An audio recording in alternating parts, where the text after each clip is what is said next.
America నుంచి. Yeah Blessy praise the lord.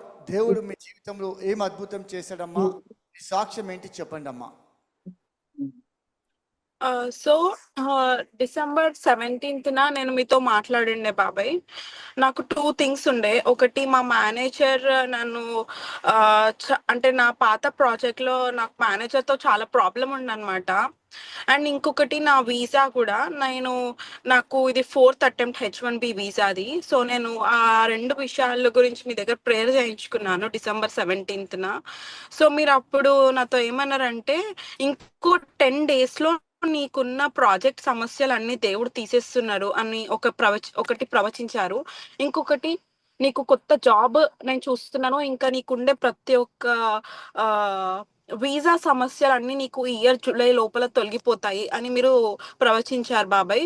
ఆ 2 నా జీవితంలో నెరవేరినాయి. ఆల్రెడీ నా కాంట్రాక్ట్ ఎక్స్టెండ్ అయ్యి ఉండే. కానీ జాన్ 1కి నాకు నోటీస్ వచ్చింది దట్ నా ప్రాజెక్ట్‌లో నన్ను రిలీజ్ చేస్తున్నారని. దాని తర్వాత కూడా మళ్ళీ నేను నీతో ప్రేయర్ చేయించుకున్నాను.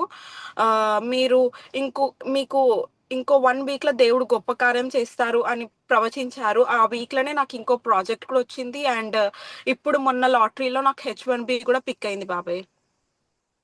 H1B వీసా అప్రూవల్ అయిపోయిందా? పిక్ అయింది. లాటరీలో పిక్ అయింది. లాటరీలో పిక్ అయింది. ఓకే. ఎన్ని రోజుల నుంచి వెయిట్ చేస్తున్నావు H1 వీసా కోసం అమ్మా? ఆల్మోస్ట్ 4 ఇయర్స్ నుండి వెయిట్ చేస్తున్నా బాబాయ్. కానీ మీరు ప్రవచించిన తర్వాతనే ఇది నా జీవితంలో నెరవేరింది. 4 ఇయర్స్ నుంచి H1 వీసా కోసము ఇస్ వెయిటింగ్ 4 ఇయర్స్.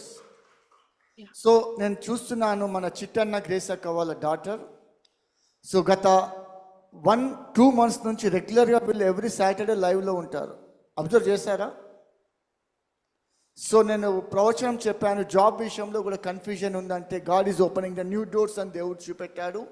తర్వాత బ్లెస్సీ, బాబాయ్ నేను ఇండియాకి రావాలి, మమ్మీ వాళ్ళని చూడాలి, నాకు H1 వీసా వస్తేనే నేను రావచ్చు, లేకుంటే రావడానికి వీలు లేదు బాబాయ్, ప్రార్థన చెయ్యు అని చెప్పినప్పుడు ఖచ్చితంగా H1 వీసా వస్తుందని మనము దేవుడు ప్రవచించాడు. ఆ ప్రవచనం నెరవేరింది.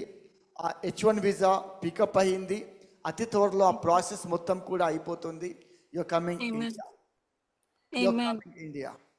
ఓకే.